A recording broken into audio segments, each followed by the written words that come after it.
Jóvenes, buenos días. Comenzamos. Ya. Buenos días, licenciado. Buenos días, licenciado. Buen Bueno, día. Buenos días, licenciado. ¿con Gracias, quién licenciado. comienzo? ¿Quién me va a comentar lo que está haciendo? Sí. ¿Yo podría, licenciado? Vamos, Javier. Perfecto, gracias. Entonces, aquí está un pequeño adelanto de mi pequeña investigación en cuanto al tema que estoy agarrando. Yo agarré del tema uno, lo que es la metodología de la investigación social.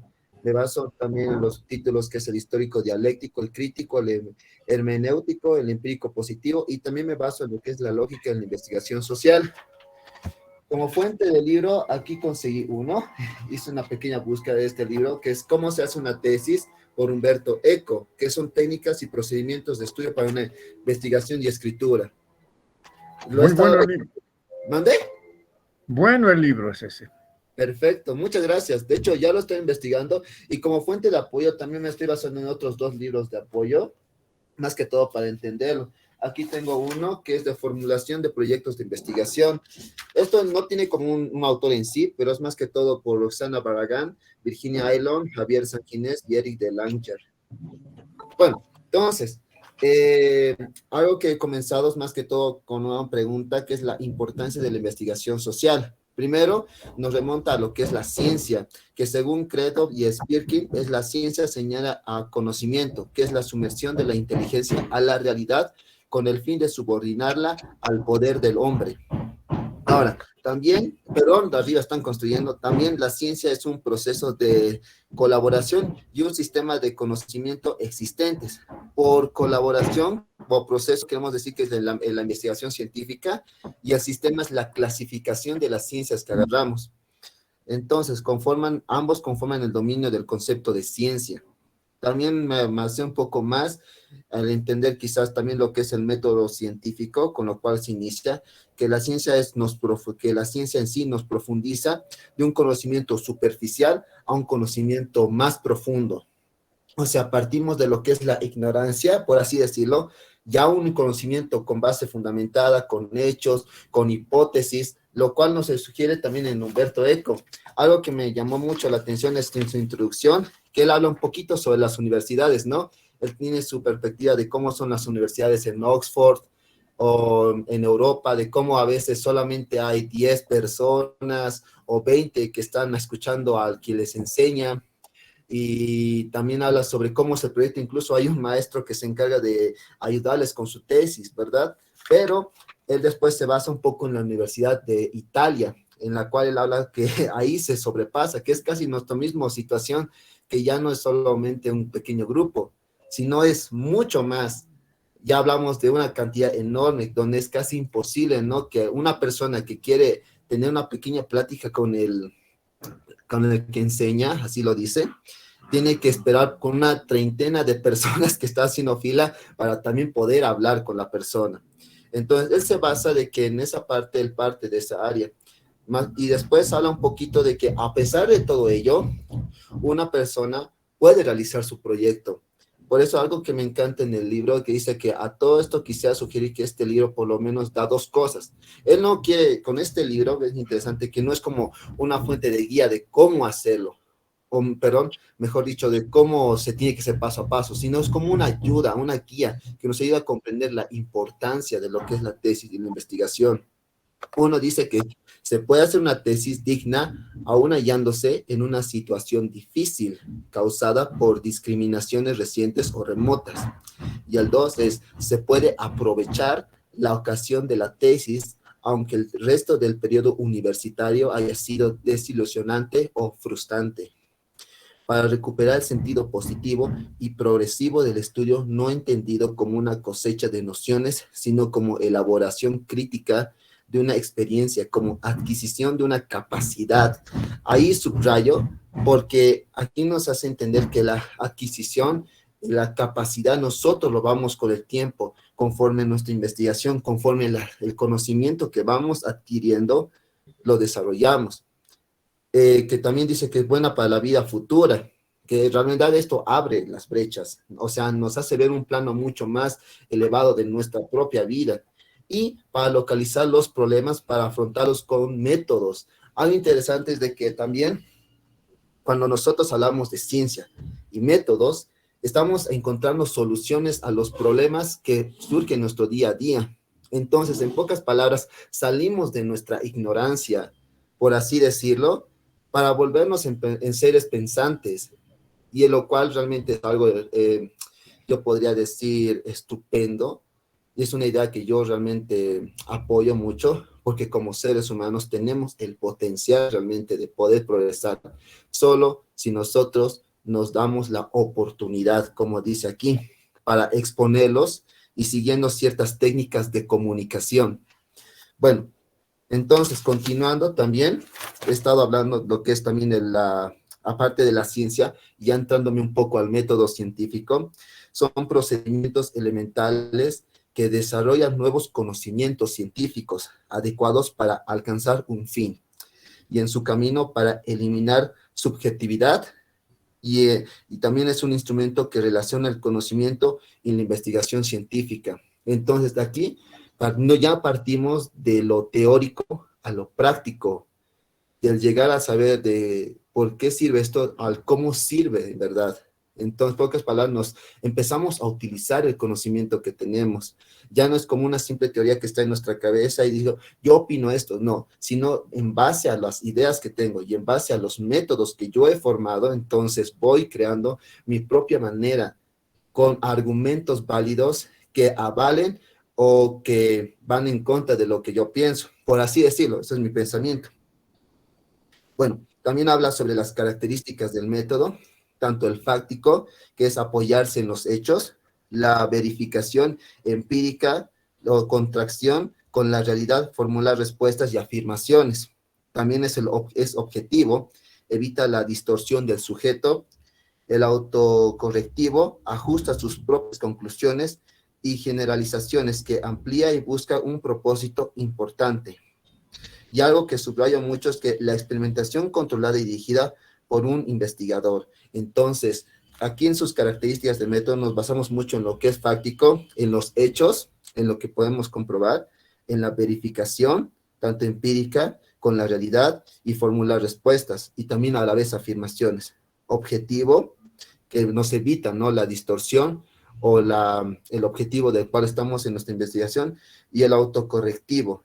O sea, ahí es algo interesante que incluso nosotros, mientras vamos investigando, vamos encontrando quizás ideas que nosotros mismos decimos, ah, puedo cambiar esto. Entonces nosotros mismos nos hacemos nuestra autocrítica, lo cual es bueno en cierta manera porque crecemos en nuestra investigación. No es malo hacernos autocrítica, sino es bueno. Y también las generalizaciones que amplía y busca un propósito mucho más importante. Entonces aquí nosotros le damos el uso importante que lo que estamos haciendo. Tal vez como al inicio comenzamos con una pequeña pregunta, pero después nos profundizamos tanto que podemos llegar a encontrar mucho más de lo que pensamos. Y bueno, también aquí habla sobre las reglas del método científico. Uno de los propósitos de la aplicación de métodos en la investigación aporta la reducción de errores y contribuye a la validez. Una de ellas es como formular en forma precisa y específica el problema, proponer hipótesis bien definidas y fundamentadas, someter la hipótesis a contrastaciones rigurosas y someter a nuevas pruebas la hipótesis confirmada, explicar la resolución del problema. Bueno, estos son más que todo como pequeñas formulitas que nos dice cómo va avanzando nuestra investigación. Pero por el momento eso es todo lo que he estado aprendiendo y también lo que he estado averiguando y después sacando incluso ayudas, ¿no?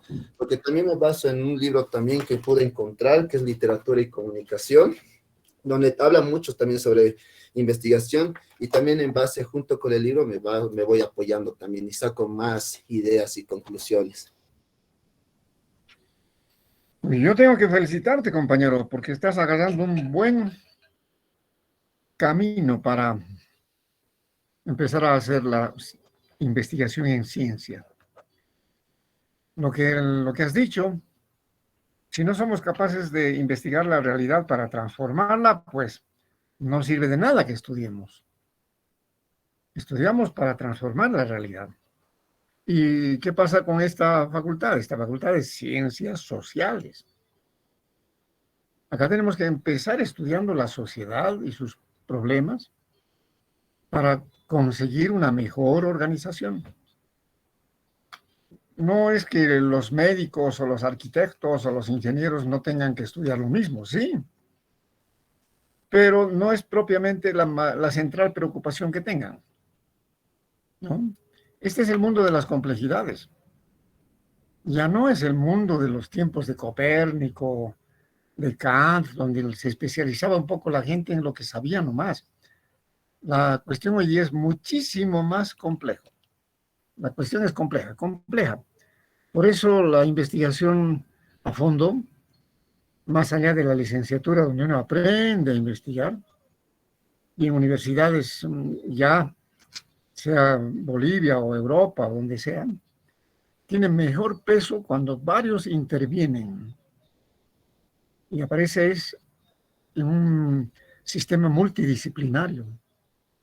Porque para entender un problema no solo hace falta el físico, si se trata de una bomba nuclear, por ejemplo, hace falta el sociólogo, hace falta el químico, hará falta el educador, dónde va a impactar la bomba, hará falta el médico. Es decir, el mundo es cada vez más complejo. Y lo que te está diciendo el autor, ¿no? Humberto Eco es una respetable personalidad en esto de cómo investigación a fondo y bien hecha, ¿no? Es latinoamericano y lo bueno es que te da paso a paso lo que debes hacer. Bien que te has agarrado del libro y ya tienes más o menos hasta acá cómo emprender tu investigación a futuro. ¿Para qué sirve investigar en ciencias sociales? Porque alguna gente dice, pero ¿qué es eso? Perder el tiempo. No, no, es la base. La base de cualquier sistema político, económico, administrativo es la sociedad, cómo está, ¿no? Y bajo qué metodología o con qué lupa ves el problema. De ahí puedes colegir con que aquí hace falta esto, una visión filosófica, holística, grande de todo este problema, que lo voy a ir entendiendo. Y te puedes convertir en el planificador de todo lo que haga después el resto, ¿no? Porque a algunos les encanta vivir en su nicho, listo. El dentista en las muelas, el resto no le interesa. Pero ¿qué pasara si hubiera una crisis grave y no tuviera clientes? O que apareciera una vacuna contra la caries y se queda sin trabajo. Entonces, mira, el mundo es cada vez más complejo y necesitamos estudiar con rigurosidad lo que pasa. Y la base de entender el mundo son las ciencias sociales. Por eso lo puse ahí a Humberto Eco, creo que lo he puesto en mi bibliografía también. Bien que lo hayas encontrado y estés encaminado, ¿no? Eso es investigar, empezar. Una ideita, un chispacito me puede dar lugar a otra cosa, y a otra, y a otra, y a otra, y a otra. Y finalmente, pues, ayudo a la comunidad, a mi generación, organizando las cosas como deben ser. Porque ya basta de que esto se organice por empíricos, con gente que no estudia, que nada más va con el daño cerebral de los traumas o habla con el hígado y no se resuelve nada. Bien, compañero, continúa. Ya tienes una fecha para eso, ¿no? Sí, licenciado, ya lo tengo, de hecho lo cambié porque lo iba a poner para el 27 de mayo, pero lo adelanté para el 11 de mayo porque la verdad quiero investigar de este libro otro más, para eso tener una idea también. Y como usted, Bien, sí parten bien. dos ideas. Uno, la importancia, y el otro es el efecto que causa en la sociedad la investigación. ¿Por qué es por qué es tan importante? Esa es mi pregunta. Uno ya lo Claro, puede ver que la claro. ciencia cambia al hombre, pero entonces, ¿cómo el hombre cambia ciertas cosas? Entonces, de ahí. Los que complican la sociedad o la curan, o la mejoran, o la empeoran, son los que piensan sobre la sociedad. Y se valen de los otros, ¿no? El que pensó cómo debería ser la sociedad hizo la política, y el que quiso resolver el problema por la vía rápida fue el que hizo la bomba atómica. Bueno, pero entonces, ¿cuál de los dos es importante? Puede ser que los dos, pero una primera visión sobre la sociedad está cuando empiezas a estudiar a la sociedad con toda su complejidad, ¿no? Estas son las épocas del mundo complejo. Morán es un filósofo francés que te habla mucho de la Morin, se escribe Morin, Raúl Morán. Él te dice, este es un mundo complejo. El que no agarre lo complejo no va a agarrar nada, encasillándose en su rincón. Puede vivir y desaparecer. Y esto es así, pues. Hoy día, ¿acaso podemos desprendernos de la tecnología cibernética? De lo contrario, no estuviera frente a una pantalla con ustedes. Era imposible hacer esta clase. Pero el que ha hecho esto se ha ocupado de combinar lo binario en numeración con lo estadístico y ha lanzado al mundo un invento que está basado sobre otro invento que es la electricidad, ¿no? Entonces, mira, el mundo complejo es eso. Raúl Morán, si algún día lo puedes estudiar, sería interesante. Bien por ti. Ahora quiero escuchar a otra persona. ¿A quién más? Licenciado, buenos días.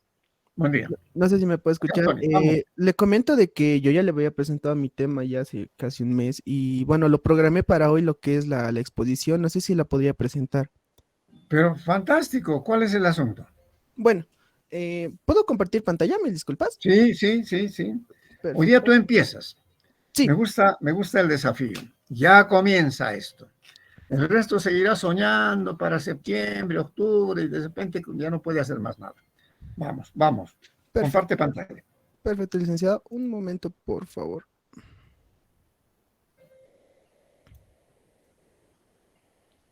Ok.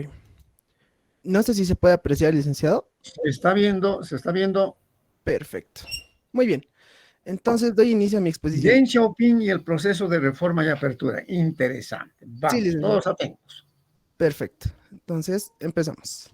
Bueno, para empezar, buenos días, licenciado, queridos compañeros. Mi nombre es José Antonio y el tema que les vengo a traer es un tema muy, pero que muy interesante, el cual es el tema de Deng Xiaoping y el proceso de reforma y apertura. Vamos a empezar con una pequeña introducción que he preparado, que es un poco como un resumen, ¿no? Bueno, como todos sabrán, China es el país más extenso que tiene Asia actualmente y uno de los más poblados del mundo. De hecho, se constituyó en China ya desde el 2000 antes de Cristo una gran civilización a nivel mundial, como lo fue la gran civilización china o el imperio chino, como muchos lo quieran decir. Pues bien, no fue hasta la llegada de Mao Zedong en el siglo XX que esta civilización pues se vino abajo. En sí, más que venirse abajo, yo lo tomo como que se transformó en una, o sea, se evolucionó en sí y pues se transformó en una república popular china comunista. Es decir, que se convirtió en un país netamente comunista a través de la revolución que promovió Mao Zedong, el señor que están viendo en pantalla. Ahora, ustedes me dirán, pero entonces, ¿quién es Mao Zedong? Pues eso vamos a verlo ahorita. Mao Zedong fue el fundador del Partido Comunista Chino y se proclamó presidente de la República China al vencer al general Chiang Kai-shek, que era un general del bando nacionalista, que pretendía que el país no fuera comunista, sino capitalista. Es decir, sus ideales se basaban tanto en el capitalismo que quería banear el comunismo netamente del país asiático. Así, Mao asumió el poder en 1954. Ahora, este es un breve, pero breve resumen de todo lo que es la Revolución China, pero sin embargo, como la recomendación que me dio el licenciado la anterior vez que presenté mi trabajo, esto no es suficiente para entender todo, pero todo el contexto que tiene China de pasar un comunismo a un híbrido con el capitalismo hasta hoy en día. Es necesario ir atrás, sí o sí es necesario ir atrás para lograr entender las bases que formaron esto. Y pues bueno, vamos a empezar con los antecedentes. Y durante el siglo, y todo empezó en el siglo XVIII y XIX, a través del colonialismo europeo. Esto es muy importante, ya que todo tiene inicio acá, porque China fue invadida brutalmente y con ello podían decir que entró la modernidad al mundo. Pues a principios del siglo XX, a través de los colonialistas, que en su mayoría, sobre todo ingleses, China sufrió un auge en cuanto a elementos modernos. Por ejemplo, se fundaron varios bancos y muchas otras instituciones de la modernidad. Algo muy parecido que pasó aquí con la colonización de los españoles, que de cierto modo tuvo algo positivo, que es que logró modernizar lo que es el país y la sociedad en sí. Bueno, en 1912 se hizo una constitución y se proclamó la República China apartando al emperador Puyi, el que ustedes pueden ver en pantalla. Aquí quiero hacer un paréntesis y agradecer también al licenciado por la película que me recomendó la vez que le presenté mi proyecto, que fue la de El Último Emperador. Es una película realmente hermosa y tremenda, la cual nos habla justamente de la historia de este emperador, el cual llegó a ser el último que llegó a gobernar China. Y tiene una gran historia, ya que este emperador asumió el poder de tan grande país, a los tan solo 3 años de edad, y quedó encerrado en su propio palacio y no podía salir. Obviamente él no era el que tomaba las decisiones principales, ya que era su tía, la emperatriz. Y bueno, es una historia realmente tan interesante porque te muestra cómo un niño que asumió un país como emperador a los 3 años termina muriendo como un jardinero. Es realmente increíble, a mí me pareció la verdad fantástico y me gustaría haberlo puesto acá. Bueno, me gustó mencionarlo ya que es una historia muy extensa y para lo que yo voy a exponer lo va a alargar demasiado, pero bueno, les dejo ahí la primicia para ver si les interesa ver la película, ¿no? Bueno, una vez que lo apartaron al emperador, que era la figura y el mandamás de la China, en 1917, gracias a la Revolución Rusa, se despierta en China ese sentimiento comunista, esa pasión que ya ellos empezaron a sentir. Y hay muchos elementos que se fueron adhiriendo a tal movimiento. Y bueno, en 1927, el general Chiang Kai-shek da un golpe de Estado, el cual logra ganar y se proclama como presidente de la República Popular China, con lo que ya en el poder, como ustedes sabrán, él era anticomunista y quería básicamente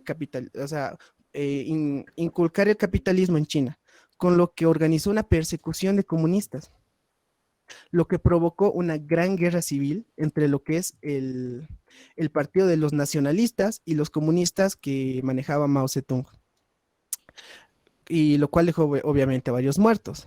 Ahora, algo a destacar es que en 1934 los nacionalistas de Kai-shek lograron una gran ventaja sobre los comunistas, con lo que ellos se ven obligados a retirar sus armas y retirarse de la batalla, lo que se conoce como la Gran Marcha.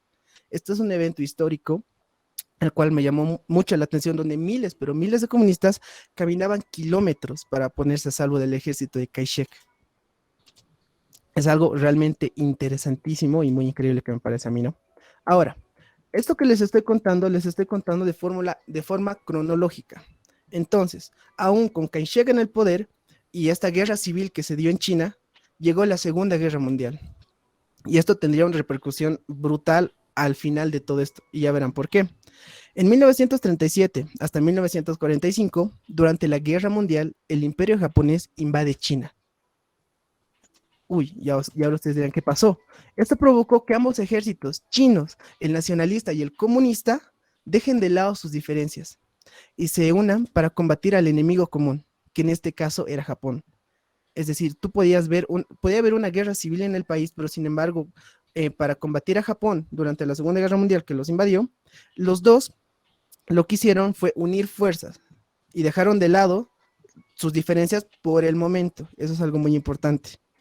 Porque una vez terminada la Segunda Guerra Mundial, con la victoria de los aliados, como ustedes sabrán, Estados Unidos sobre Japón, con lo que pasó con la bomba, el ataque a la base marítima, lo cual hizo que Japón se rindiera, y el fin de la Segunda Guerra Mundial, se ve obligado a abandonar el territorio chino. Japón, obviamente, una vez terminada la Segunda Guerra, Japón abandona el territorio chino, y una vez concluido el conflicto bélico con los japoneses, las dos facciones chinas, los comunistas y los nacionalistas, reanudan la guerra civil que habían dejado en pausa por este conflicto, ¿no? Y al final, esto concluiría con la victoria de Mao Zedong. Y de este modo, él logró instalar definitivamente el comunismo en China, el 1 de octubre de 1949, lo que conoceríamos hoy en día como la República Popular China. Bueno, vamos a la siguiente. ¿Y qué fue lo que hizo Mao Zedong en el poder? Se preguntarán. pues bueno, lo primero que hizo el gobierno es tomar el control de las fábricas, tomar el control de la tierra, etcétera. Básicamente, él eliminó la propiedad privada, y este es uno de los rasgos más distintivos del comunismo, como lo describe su principal ideólogo, Karl Marx. Ahí pueden ver una imagen de Karl Marx. Y bueno, esta es una frase que también destaqué de él, que dice, los proletarios tienen que destruir la propiedad privada, que es básicamente en lo que se basa lo que es el comunismo. Segundo, las políticas de Mao transformaron a la sociedad, ya que quería industrializar China. Ese era su principal objetivo. Para esto, activó el plan económico que se llamaba Un Paso Adelante, que tenía el objetivo de convertir a su país en una sociedad fuertemente industrializada. Creó brigadas de trabajo y varias granjas colectivas, en su ánimo de transformar la agricultura desde una perspectiva comunista como lo veía él, desde sus ideales. Pero bueno, esto vamos a ver que no dio tanto resultado, de hecho no dio ningún resultado porque su plan económico fracasó rotundamente, lo cual provocó una falta de alimentos que desembocó en la llamada Gran Hambruna. Esto es un hecho histórico también en el que, debido a las malas decisiones que tomó Zedong en el poder, con las ideas comunistas, o al menos mal aplicadas, eh, mató a millones de personas, justamente porque había mucha escasez de comida y de varios recursos. Y este fue el inicio del boom económico que ha vivido China en las últimas 4 décadas. Y ya verán por qué. Bueno, todos estos acontecimientos fueron también el principio del fin del comunismo desde el punto de vista económico, al menos el de Mao. En un 9 de septiembre de 1976 se daba la muerte del principal líder comunista chino, sí, Mao Zedong, el cual luego del fracaso había dejado a la República Popular China en un duro estado de pobreza. Había dejado prácticamente a un país en una crisis gracias a sus ideales comunistas mal aplicados. Y pues bueno, ahora yo empiezo esta diapositiva con esta frase. No importa si el gato es blanco o negro, siempre y cuando case ratones. ¿Les suena esta frase? Pues bueno, la popularizó Deng Xiaoping una vez entrando al poder. Y ahora verán quién fue ese señor. Tras la muerte de Mao Zedong, su sucesor Deng Xiaoping asumió el poder. Y sería el mismo quien impulsaría el inicio del éxito económico en China, el cual podemos ver reflejado hasta hoy en día. Deng Xiaoping propuso un cambio de economía basada en el mercado. Pero aquí yo me hice la pregunta, ¿pero qué hizo diferente Xiaoping que sí funcionó? Pues bueno, se basaba en 3 pasos. Primero, liberalizó la economía. Segundo, descentralizó el poder. Y tercero, ¿se acuerdan de la eliminación de la propiedad privada que inculcó Mao una vez entrando al poder? Pues bueno, él eliminó el baneo de la propiedad privada y abrió China al mundo. Bueno, cuando llega en el poder volvió el sector privado. Además, modernizar la economía se convirtió en su prioridad número 1. Tercero, desmanteló progresivamente las comunas y empezó a dar mayores libertades a los campesinos para que pudieran administrar mejor sus tierras y todo lo que ellos cosechaban, cultivaban, lo podían vender y además con esa libertad que tenían podían mejorar incluso su economía. Bueno, también se abrió al mundo, como les mencioné hace rato, estrechó lazos con Estados Unidos y así llegaron a China multinacionales icónicas del capitalismo. Esto es algo increíble, porque ¿cómo puede ser que en un país comunista entre empresas como Coca-Cola, por dar un ejemplo, la empresa Boeing, que es una empresa de aerolínea, y McDonald's, que es una de las principales empresas junto con Coca-Cola icónicas del capitalismo, ¿no? Así que bueno, la fórmula de Deng fue bautizada como socialismo con características chinas. Y los líderes chinos han sucedido a Deng, como Jiang Zemin, Hu Jintao y el actual presidente Xi Jinping han continuado con esta política, con la misma ideología de Mao. Y esto de Xiaoping. Y esto le ha permitido a China empezar a crecer a niveles récord de manera sostenida durante 3 décadas. Más de 850 millones de chinos salieron de la pobreza. Vean eso, la diferencia entre Mao y Xiaoping con unos simples cambios. Según las cifras del Banco Mundial, obviamente. Ahora, algo que me llamó la atención fue esto. Recalco la frase con la que empecé, ¿no? La diapositiva anterior. No importa si el gato es blanco o negro, siempre y cuando case ratones. yo lo interpreto desde el punto de vista de Shopping como que él quiso decir, no importa qué economía tengas, siempre y cuando funcione, es una buena economía. Esa es una interpretación que yo le doy. Y yo creo que, bueno, al momento lo acertó, acertó con ese pensamiento y bueno, la idea china grande es este. Ahora, yo les quiero hacer a ustedes como un juego, una práctica, espero que también el licenciado me pueda ayudar. Quiero que miren a su alrededor, miren su escritorio, miren su computadora, miren sus lápices, miren todo. Aseguro, estoy segurísimo, segurísimo que por lo menos un producto viene de China. Y es que ellos producen de todo, producen artefactos eléctricos, producen lo que es ropa y sobre todo mucha, pero que mucha tecnología. Ahora, Huawei, por ejemplo, la marca de teléfonos celulares, es la empresa privada más grande de China y es líder del desarrollo de la tecnología 5G, por si no lo sabían. Otra también es Lenovo, otra empresa privada china que es la que vende más computadoras en el mundo. La deben conocer, es una empresa que vende más que todo laptops y demás artículos electrónicos. Entonces, aquí ya podemos ver matices de lo que sería la China actual con la China antigua.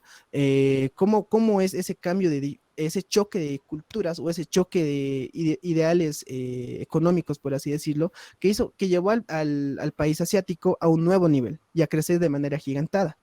Entonces, aquí es donde se me vino a mí la pregunta. Entonces, ¿China es comunista o capitalista? Se preguntarán también ustedes.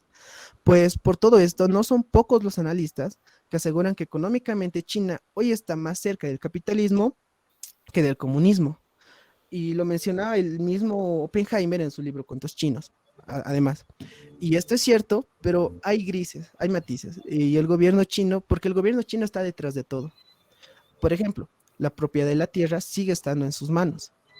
Las empresas privadas deben sostenerse a inspecciones estatales y tienen comités del Partido Comunista, tienen gente del partido metidas en esas empresas y estas pueden influenciar a la toma de decisiones. Vean lo importante que es eso.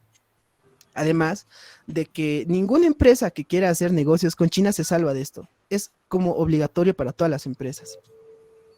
Pues bueno, por otro lado, la liberación de la economía ha traído cambios en la sociedad china. La inequidad se ha disparado. Y por ejemplo, la educación ya no es completamente gratuita. Hay que pagarla luego de los primeros 9 años de estudio. Otro ejemplo puede ser el sistema de salud, que sigue siendo gratuito y sirve a la mayoría de los chinos. Sin embargo, los más ricos son los que pueden usar los servicios privados. Algo muy parecido que podemos ver acá si lo comparamos con Bolivia, con lo que está pasando con el SUS y las demás clínicas privadas, ¿no? Pues bueno, una tercera es la compra de viviendas allá en China. Comprar una casa es cada vez más difícil porque el mercado inmobiliario se ha disparado de una manera brutal y son los más ricos los que pueden comprar las casas, ¿no? Pues bueno, se me viene la pregunta, ¿por qué China sigue siendo comunista? Pues, bueno, a pesar de todos estos matices capitalistas que da. Pues bueno, para empezar, primero por el nombre en sí mismo del partido, que ha sido el que ha controlado el país durante las 7 décadas. El Partido Comunista Chino. Es un partido único, el cual opera de manera centralizada y tiene dirigentes comunistas en cada ciudad y región del país. Además, el presidente es elegido por la Asamblea Popular, que es el parlamento, y también está controlado por varios comunistas dentro del parlamento, ¿no? Como casi todo en China prácticamente está controlado por el comunismo. Y hay varios referentes del comunismo también en varias empresas, como lo mencioné en diapositivas anteriores. Pues bueno, otra es de que no existe la libertad de prensa. Y con excepción de algunos medios escritos privados, los medios están bajo control estatal. Y por supuesto, siempre defienden lo que dice el gobierno, algo muy parecido que podemos ver acá con lo que es el canal de Bolivia TV, el canal 7, pero allá es prácticamente con todos los canales, gracias a esto del comunismo, ¿no? Y bueno, el gobierno chino también controla estrictamente Internet y las universidades y detiene de forma arbitraria a los defensores de los derechos humanos. Y esto ya ha sido denunciado por varias organizaciones internacionales. Bueno, pues China cumple 72 años este año en noviembre, con el Partido Comunista en el poder. Y si algo ha caracterizado a este partido es su capacidad para liberalizar y controlar su economía y hacerla crecer a un ritmo vertiginoso. Pero si miramos hacia adentro en sí del país, a lo político muy poco ha cambiado. Pues bueno, para mí, una interpretación que puedo dar a esto es de que esta fórmula, hasta el momento de hoy, le ha servido al gato de Deng Xiaoping para seguir cazando ratones hasta hoy en día. Esa sería mi presentación. Muchas gracias por haberme atendido. Espero que haya sido de su agrado. Y pues bueno, finalizo con esto. Muchas gracias, licenciado. Muchas gracias, compañeros. Estoy abierto a cualquier tipo de preguntas y también a explorar nuevas ideas. Muchas gracias. Bueno, yo estoy muy contento con lo que has hecho. Creo que por fin me están entendiendo. Si no investigan, no aprueban. Aquí no voy a relatarles los cuentos de la historia que son aburridos. Vamos a analizar el mundo con sus problemas, ¿no? Lo que ha hecho su compañero es increíble. Bien, para comenzar. Ya comenzamos con las exposiciones. Ahora vienen las preguntas. Ustedes deben participar preguntando. Si alguna cosa dudan, yo también aportaré lo que pueda. Y analicemos esto. ¿Es China ahora un país que va a resolver los problemas del mundo o es una amenaza a la humanidad? Varias cosas nos podemos preguntar. Solo con esta pandemia, pues ¿de dónde vino la pandemia? ¿Y qué se dice del origen de la pandemia? ¿Ha frenado al mundo? ¿Ha hecho crecer más a los chinos o los ha disminuido? ¿A nosotros nos ha afectado de qué manera? ¿Cómo? Lo mismo a los peruanos, colombianos y a los Estados Unidos y a los europeos. Entonces, muchas preguntas alrededor de esto, de lo que ha hecho José Antonio. Escucho.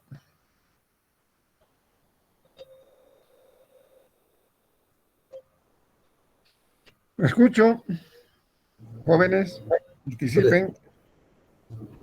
Tengo una pregunta para el estimado amigo. Vamos.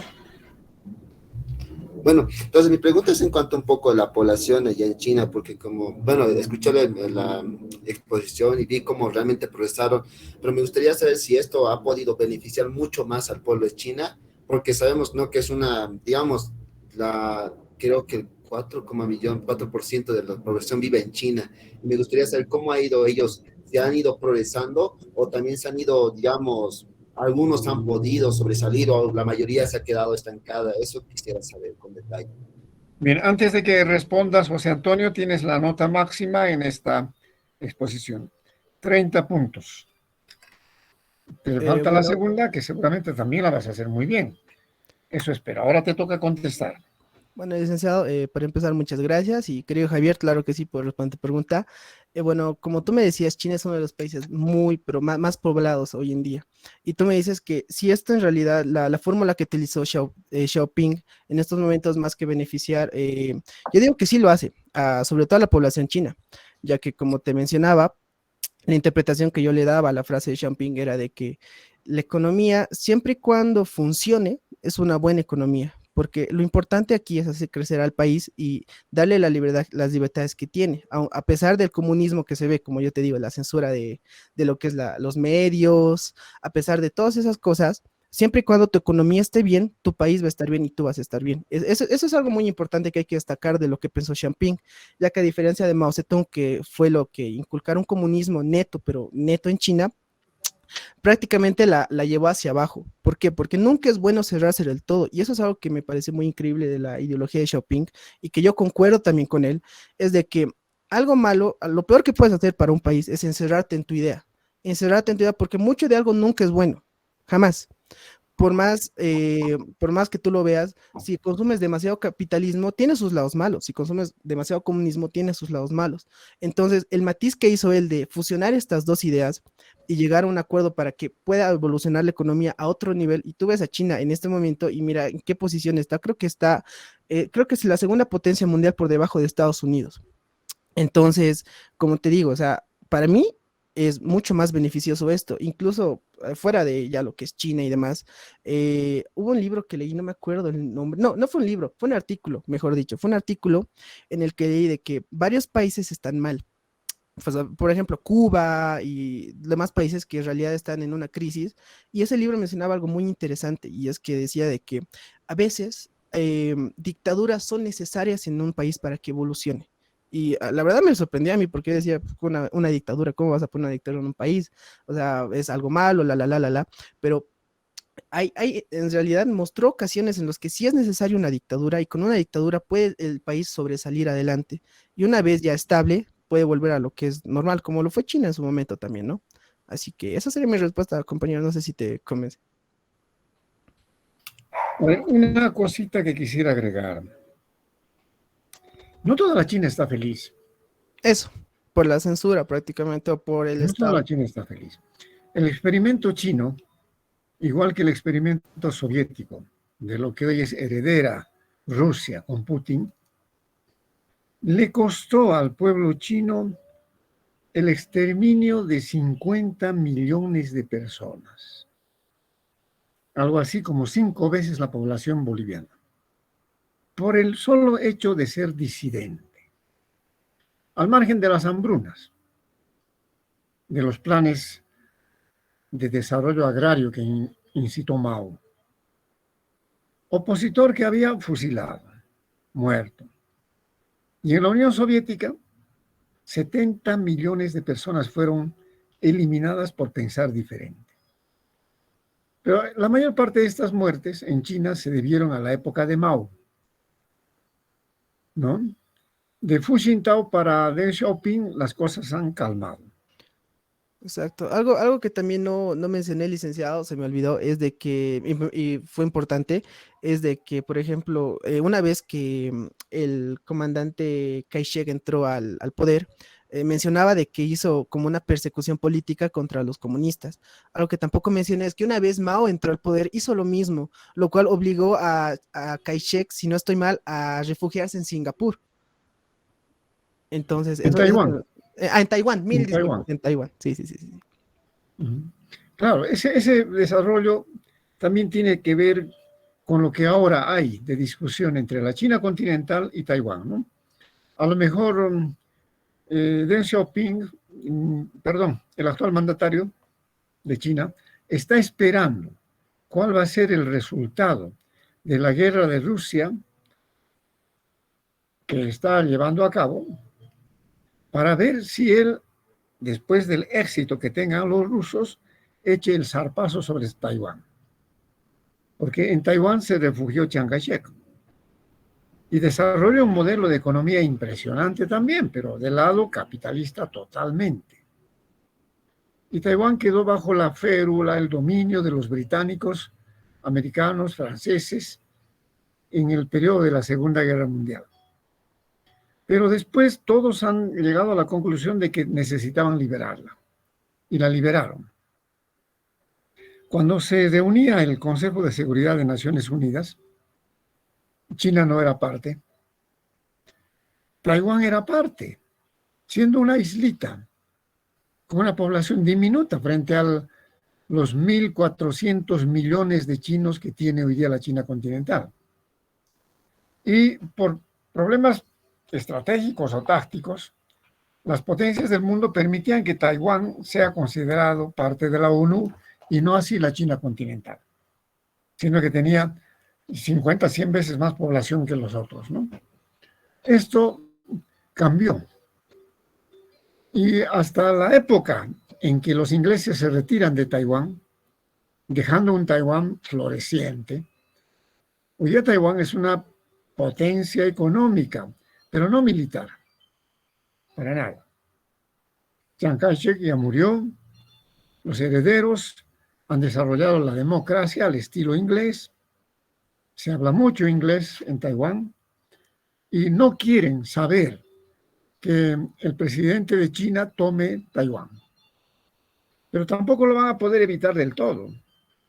La fuerza militar que tiene hoy día Taiwán está sobre todo auspiciada por los Estados Unidos, y así como lo que está sucediendo con Ucrania, que los europeos apoyan a Ucrania, los norteamericanos apoyan a Taiwán y le han dicho al presidente de China que no haga el intento de tomarlo, a pesar de que ya le devolvieron institucionalmente Taiwán a la China.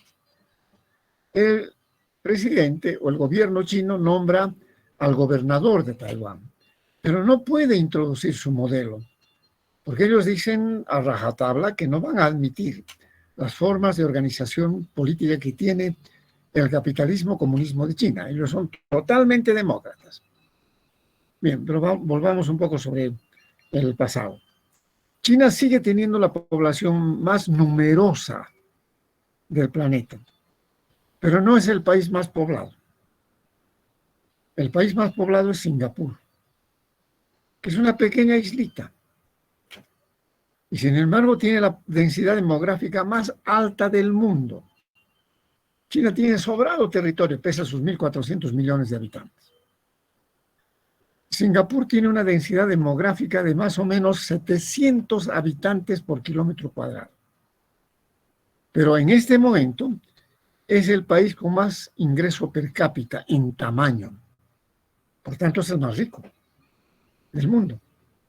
Y en la China hay el complejo problema, sobre todo de algunas regiones del sur, de Xinjiang, de Nanking, que continúan en la pobreza, porque son regiones sobre todo agrarias, ¿no? Del total de los 1.400 millones de chinos que hay, probablemente el 60%, exagerando, está bien, ha superado la miseria, la pobreza. Ya no se va a morir la gente de hambre, ni el gobierno va a reprimir por millones a los chinos, a pesar de que siguen habiendo fuerzas duras para reprimir a la oposición, como la prensa, por ejemplo.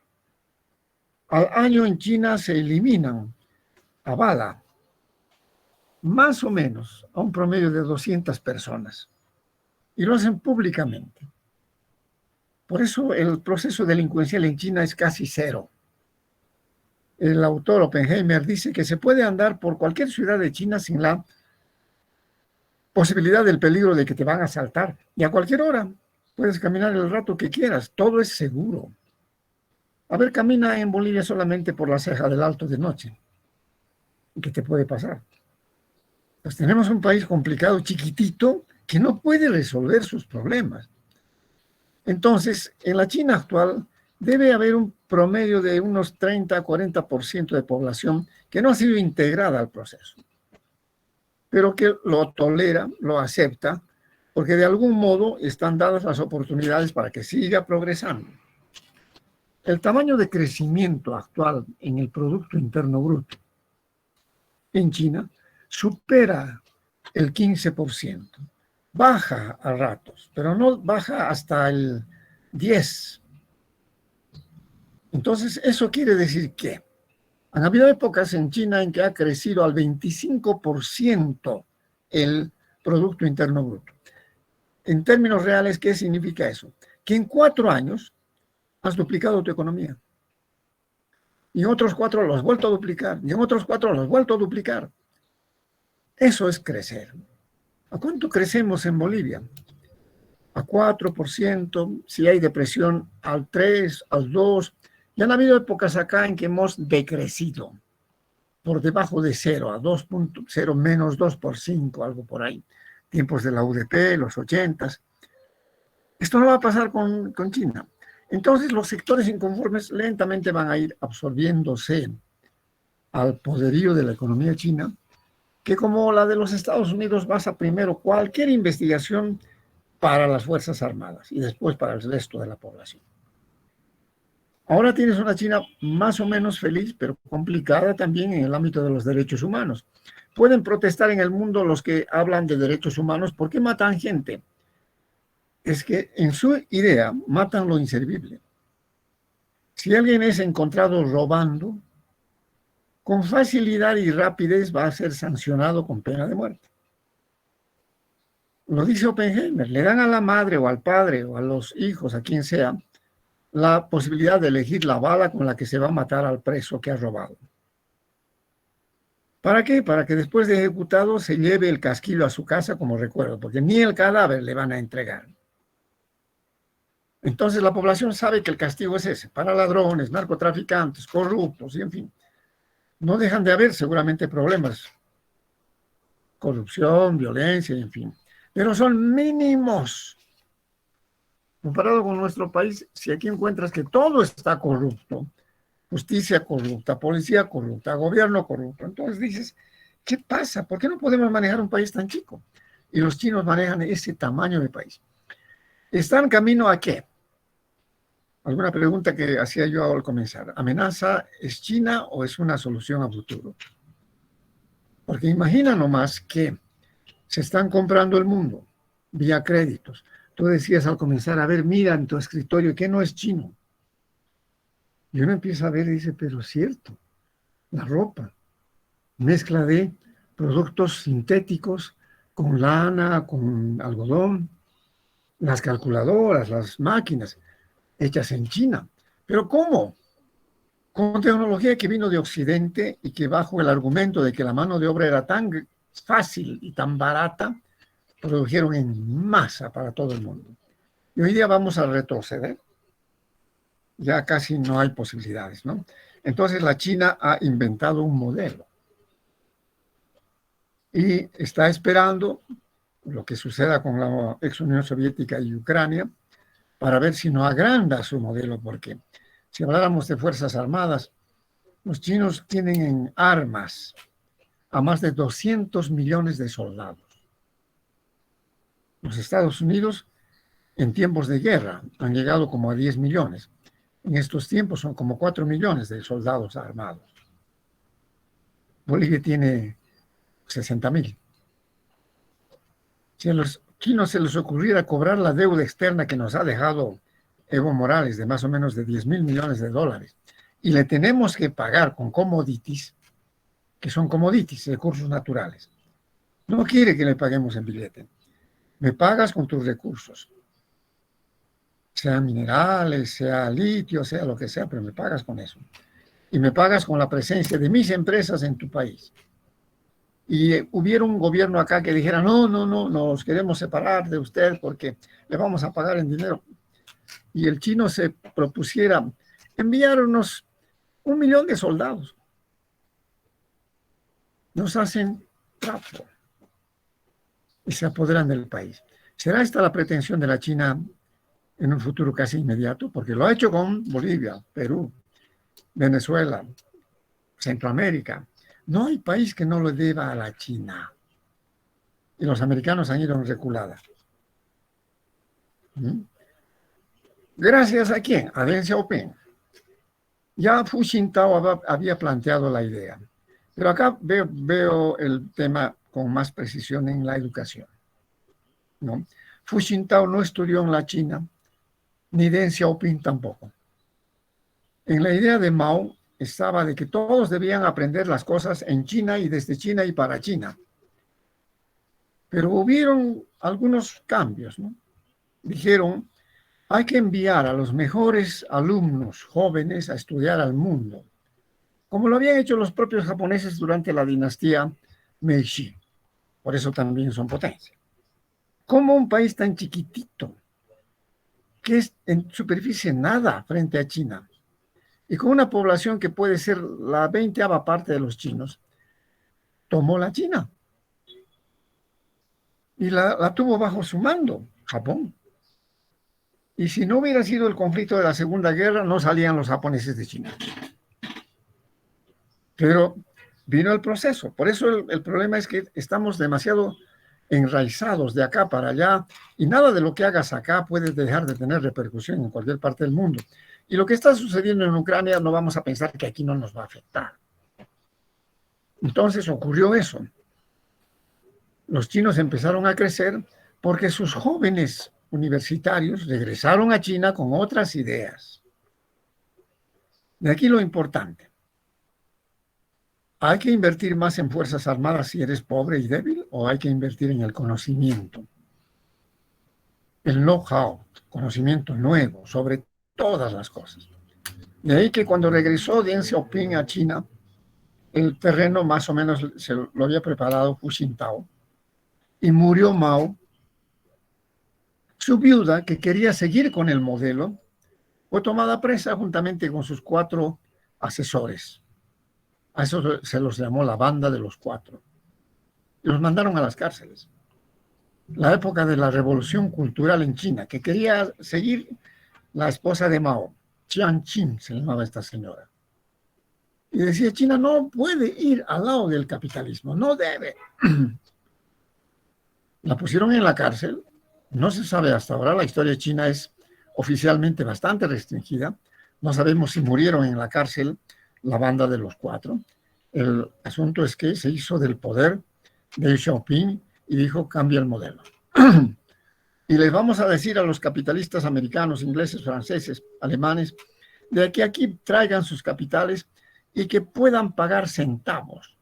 Si el americano pagaba $10 la hora, aquí va a pagar $1. Y el chino va a trabajar como chino, a fondo. No importa si se muere en el puesto de trabajo, porque población hay demasiado. Y dio el resultado. Ahora tienes ese modelo. Y si vamos a discutir qué es más humano o menos humano, el problema es que es efectivo. Al mismo tiempo tienes a la otra China, que después el mismo Consejo de Seguridad de la ONU dijo, hasta aquí te toleramos Taiwán, ahora te retiras, porque los chinos continentales van a ser parte del Consejo de Seguridad. Y ahora son 5 países, y uno de ellos es la China. De vez en cuando invitan a uno de un país subdesarrollado. Ahora está en el Consejo de Seguridad México, pero las otras son potencias. Y entre dos tienen fácilmente el control sobre el armamento del mundo, la economía del mundo. Y Taiwán está fuera, no desprotegido. También la tasa de natalidad en Taiwán es baja frente a los chinos, por ejemplo. No van a llegar nunca más a crecer tanto. ¿Por qué crecieron tanto los chinos? Es toda una historia, ¿no? Pero eso también está controlado. Hasta unos 3 años atrás, ninguna familia china podía tener más de solo un hijo, estaba obligado a tener. Ni uno más. Pero ahora han permitido a 2, dependiendo de las condiciones económicas que tenga la familia. Eso significa la posibilidad de reemplazar a la población, no más. Pero en su idea también está rebajar el tamaño de población y llevar su población al resto del mundo. No sabemos si a futuro el mundo se chinacerá. Chinos habrán por todas partes. Ya lo subieron. Pero va a venir una posibilidad de mayor expansión de la población china y lo va a hacer por la vía de tratados. Si Bolivia le debe tanto dinero, pues acéptenme de colonos chinos a unos 2 millones de chinos o a 3. ¿Cómo crees que cambiará la configuración de la población en el curso de una generación? Muchos se van a mezclar y la población del mundo va a ir esparciéndose por el lado chino al resto de la humanidad. Este es el temor del lado occidental, que dicen China es una amenaza. Sí, puede ser una amenaza o una solución, es un problema de discusión. Entonces, no toda la China es felicidad, pero es un proceso. Ahora, la cuestión sería, ¿vale la pena copiar? ¿O necesitamos solo aguantar? Porque, ¿para qué hemos traído el tema? Porque tenemos un problema serio en América Latina. Toda América Latina, incluyendo México, hasta Argentina, somos más o menos 700 millones de habitantes. Pero estamos divididos en más de 25 países. ¿Alguien nos podrá juntar, así como lo hizo en una época Chiang Kai-shek? Y después tuvo que retirarse dejándole el poder a Mao Zedong. ¿O vamos a seguir así? Porque con la idea maquiavélica de que divide y vencerás, todos nos van a vencer. Todos nos van a vencer. Economías chicas, gobiernos chicos, muy locales, muy corruptos y de todo. Lo que nos pasa a nosotros les pasa a los peruanos, a los colombianos, a los ecuatorianos, a los mexicanos, penetrados por una cantidad de males. Narcotráfico, por ejemplo. ¿Qué país no está mezclado en esto? Y encuentra un narcotraficante en China. En cuanto lo agarran, lo fusilan. Se acabó. Entonces, varias enseñanzas de esto, ¿no? ¿Cuál será el futuro? Piensen ustedes. Lo que ha traído José Antonio como tema nos debe hacer reflexionar sobre el futuro de esta región del mundo. Acá lo que tenemos es hambre, desempleo, enfermedades. No somos capaces, sino con ayuda externa, de combatir una cosa y la otra. Los chinos hicieron hospitales en 24 horas, en 2, 3, 4 días. armados para combatir el... Acá no tenemos ni presupuesto para pagar a los médicos. Entonces, muchísimas preguntas tuviéramos que hacernos alrededor del fenómeno China. China. Ya no es la China de los tiempos de Mao Zedong, es otra China. Y sin embargo, la figura de Mao Zedong está en todas partes, como el gran padre de la patria.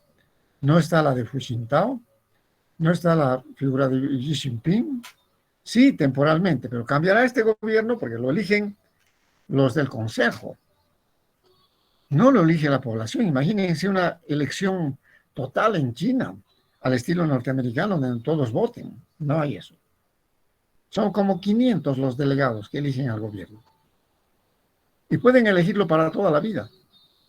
O cada vez que renuncia, o se dan condiciones en las que hay que hacerlo renunciar. Esa es la otra cosa. ¿Qué tipo de democracia está ocurriendo en China entonces? Muchísimas preguntas que hacer. Solo esa aclaración, José Antonio, para ver el problema de la población en China.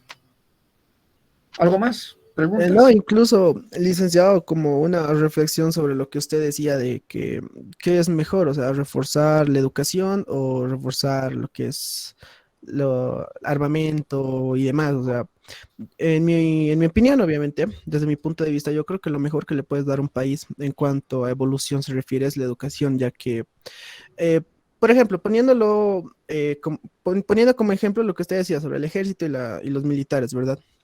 Yo prefiero mil veces, bueno, esta es mi opinión mía, que alguien capacitado, que alguien culto, que alguien lleno de conocimientos maneje, yo qué sé, 1000 soldados, a que un ignorante o alguien que no sepa nada de política o alguien que no tenga conocimiento, no tenga estudios, maneje a 1 millón, por ejemplo. O sea, esa es opinión mía. Y siempre y cuando, porque cómo lo va a administrar más que otra cosa. Entonces, yo digo que la educación debería estar por encima de todo, porque esa es la base de cualquier país. La educación para mí es el arma más grande que tiene un país, sobre todo para otros países a largo plazo, por ejemplo. En este momento, esa es la clave. Singapur era un país pequeño, desde luego. Es apenas una ciudad y unas cuantas islas, que juntamente con Bolivia vendía estaño. De lo poco que tenían, pero tenía estaño, ya no necesita estaño ahora. Indonesia, Singapur, Malasia y Bolivia eran los vendedores de estaño. Bolivia se ha quedado vendiendo estaño hasta ahora. El estaño en estos momentos está más o menos en $21 la libra fina. Y por todas partes los cooperativistas mineros andan buscando estaño y oro. Pero no hemos cambiado de matriz económica. Los de Singapur dijeron se acabó. ¿Qué es lo que producen? Pura tecnología de microchips. Y tienen el ingreso per cápita más alto del mundo. Cerca de $200,000 por habitante. ¿Y cómo nos han dejado atrás si eran nuestros socios cuando vendíamos estaño? Y los tigres del Asia, ¿cómo se han desarrollado? Es decir, el problema es educación. ¿Cuánto invierto en educación? En formación intelectual, en conocer las cosas, el know-how, conocimiento nuevo. Porque si no hay esto, no hay nada. Viéndonos el ombligo, no lo que sabíamos nomás, lo que la Pachamama dio, y no vamos a ninguna parte. Este es el problema que hay que tomarlo muy en serio. Y lo han entendido muchos países que han prescindido de sus fuerzas armadas, no más ejército, porque ¿para qué sirve? Singapur no tiene ejército, tiene una tremenda policía, muy eficiente. Los chinos tienen un tremendo ejército, pueden zapatear sobre la humanidad, pero bueno, en un panorama de equilibrios, ¿cuál será mejor? ¿Cuál de los sistemas? ¿Y hacia dónde nos estaremos encaminando los países latinoamericanos, y entre ellos Bolivia, ¿no? Entonces sí que necesitamos estudiar con mucho sentido lo que está pasando en el mundo. Lo que pasó, para eso sirve la historia, ¿no? No para contar cuentos aburridos. Lo que pasa ahora, ¿y qué cosa irá a pasar? Solo los que estudian pueden entender lo que podrá venir. no los que rechazan estudiar. Acaba de entrar otra persona, miran, cuando faltan 10 minutos. Esto no es correcto, pero ya, le he admitido. ¿Alguien más? Licenciado, muy buenos. Licenciado, Hernán, vamos. Un pequeño aporte, muy buenos días, licenciado, a los compañeros también muy buenos días. En el tema de los chinos, ¿no? Un poquito de aporte. En el tema de migración, ¿no? Cada día va ingresando por lo menos unos 5 chinos en cada mesa que van ingresando los chinos. Y esto se puede ver de que estos chinos vienen a Bolivia y van explotando las minas, van llevándose el oro y sacando fuera del país y lo hacen, ¿no? Con tecnología. Y me parece que desde ese punto de vista los bolivianos deberíamos ver, analizar qué es lo que está pasando, porque todas nuestras riquezas se están yendo fuera del país. En el tema de la educación, lamentablemente, el pensum académico de los colegios, estamos muy atrasados, lamentablemente, porque si hablamos de pensum de educación, países desarrollados, un ejemplo, ¿no? Llevan pues hasta 2 idiomas. Lamentablemente aquí pues estamos retrasadamente muy atrás. Eso sería mi aporte, licenciado. No, tienes toda la razón. Subrepticiamente, lentamente, pacíficamente, los chinos están invadiendo el mundo. Y un día lo pueden hacer de manera frontal. Necesitamos trasladar 30 millones de chinos a Bolivia, porque ya tienen harto espacio. Nuestra densidad demográfica es 10 habitantes por kilómetro cuadrado. Es decir, tenemos un país vacío. ¿Y quién va a poder oponerse a eso? ¿La ONU? ¿Estados Unidos? ¿Quién? O pueden hacerlo con Chile, con Perú. Algunas naciones podrán ser más fuertes en eso y algunas más débiles.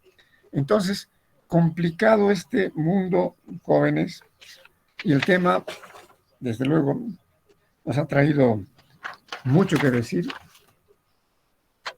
Ya tienes 30 puntos, compañero. Hernán Ticona, por tu aporte, 3 puntos. Si no hay nada más que decir, tengo otra clase de tercer año. licenciado, yo quería hacer un A aporte. ver, vamos. Igual con respecto a lo que es la educación. Estoy leyendo igual otro libro de Oppenheimer, que es basado de historias, en donde en diferentes subtítulos, tanto como Singapur y en China, hablan sobre la educación, y en Israel igual, que precisamente igual en la anterior clase estábamos tocando el tema de Israel, de que prácticamente los estudiantes de Israel ingresan a la universidad a los 22 años. Y en China existe una obsesión por la educación, ya que el índice, digamos, representa, la educación representa el desembolso en China, más que la renta y más lo que sería la contribución de jubilación y los gastos alimenticios. Entonces eso también hay que tener en claro, de que la evolución y el crecimiento, la globalización de un país se basa directamente en lo que es la educación. Así es, Valentina. Bien que estás leyendo ese libro de Oppenheimer, aunque yo tengo mis críticas sobre él, lo diré en otra clase porque ya no tengo tiempo. 3 puntitos más te ganas, Valentina González. El tema de la educación así de concreto es, no invertir en educación es no trabajar el futuro de un país. No hay otra fórmula más que la formación de la gente. Y mira, en China ya no es gratis la educación. Fue. Ahora, hasta cierto nivel sí, y de ahí para adelante pagas. Entre las 10 mejores universidades del mundo, sí, están todavía Cambridge, está Oxford, está la parte de los college franceses, ya no la Sorbona, y entre ellos hay por lo menos 4 universidades chinas. De Latinoamérica no figura ninguna en los 10 primeros puestos. ¿Ah? ¿Y dónde estará la boliviana? El problema es complicado, ¿no? Ahora, para entrar a la universidad en China hay que pagar, porque ya no es un asunto para los pobres, sino para la middle class, para arriba, que pueden pagar. Y en los países desarrollados, las universidades públicas existen, pero son caras. Son públicas, sí, California cuesta como $1,500 a $2,000 año. ¿Que hay que pagarlo en cuotas? Sí. Y va subiendo cada año. Bolivia cuesta 27 bolivianos. Y la formación de un estudiante en San Andrés, sea médico, ingeniero o lo que sea, importa alrededor de $30,000 en toda su carrera. Es como si te becaran. Con una cuestión algo así de unos $500 por cada año que estudias. Siendo poco. Siendo poco. De la más pobre carrera, digamos. Pero si estudiaras una carrera que tiene más costo, no es igual el costo de unas con otras, están becando con unos $4,000 o $5,000 al año para que estudie. Pero resulta que la gente se inscribe y no aparece. Está desperdiciando el tiempo. Eso no va a suceder con los chinos, ¿no? No pasa con los americanos, con los ingleses, en fin. Ese es un problema de reforma que hay que hacer en Bolivia. Yo no sé quién le tocará el turno de hacer esto, ¿no? Porque si alguien neófito va a reformar las universidades, estamos perdidos. Pero acá hay que reformar esto. Tenemos inscritos cerca de más de 90 estudiantes. ¿Cuántos asisten? ¿Cuántos realmente están en aula? Porque muchos ponen su nombre y luego se salen. Ahora, ¿para qué van a servir los profesionales que salgan de acá? Ese es otro problema de mercado. Bien, pero la educación sigue siendo la parte central. Mientras más formes a la gente de un país, mejor futuro tendrá ese país. No va a haber otra cosa. Y eso es dinero. Dinero. Si pago mal a un profesor de colegio, este profesor no tiene ni para comprarse libros, ¿no? Y cuando le digo a un estudiante, anda a conseguir libros, ya parece que le estoy diciendo gastate la fortuna de tu casa. No es así. Entonces hay que invertir particularmente, institucionalmente, mucho tiempo y dinero en la formación de cada uno si quiere realmente ser eficiente a futuro. Y el asunto está, Javier Antonio dijo eso hace un rato. Acá hay que ponerle todo el empeño para invertir. Invierte tiempo, invierte lo que sea hasta que consigas la capacidad suficiente de entender las cosas y te desarrolles eficientemente en tu comunidad. Jóvenes, tengo que dejar la clase. Nos vemos la próxima. Ahora en punto, por favor. Al mediodía tengo otra clase. Hasta pronto. Muchas gracias, licenciado. Hasta pronto. Muchas gracias, Muchas gracias, licenciado. Hasta luego, licenciado.